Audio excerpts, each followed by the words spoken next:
নেশা কারবারের সাথে যুক্ত 6 যুবক পুলিশের জালে। বুধবার তাদের আদালতে প্রেরণ করা হবে বলে জানিয়েছেন পশ্চিম থানার দায়িত্বপ্রাপ্ত এক পুলিশ আধিকারিক।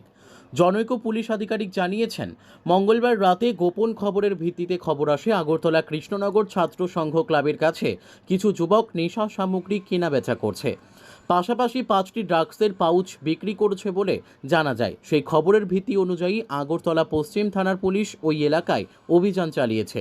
অভিযানে 6 জন যুবককে আটক করে পশ্চিম থানায় নিয়ে গিয়েছে পুলিশ। এদিন তিনি আরও জানিয়েছেন, আজ তাদেরকে আদালতে প্রেরণ করা হবে।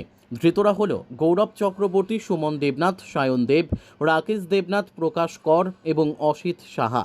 কাল রাতে আমাদের কাছে একটা গোপন সংবাদ আসে যে কৃষ্ণনগর ছাত্র সংঘের কাছে একদল যুবক ড্রাগস কেনাবেচা করছে।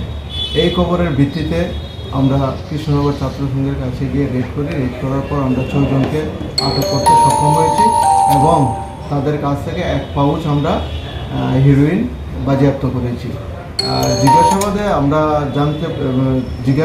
জানছি যে তারা আরও 5টা পাউচ অলরেডি বিক্রি করে দিয়েছে এবং তাদের বিরুদ্ধে আমরা এনডিপিএস একটা মামলা নিয়েছি, যার number West Agartala PS case number 47/2024 under section 22B and 29 of NDPS act. আজকে সবাইকে পুলিশ রিমান্ড চেয়ে আদালতে। Bureau report, news daily Bharat.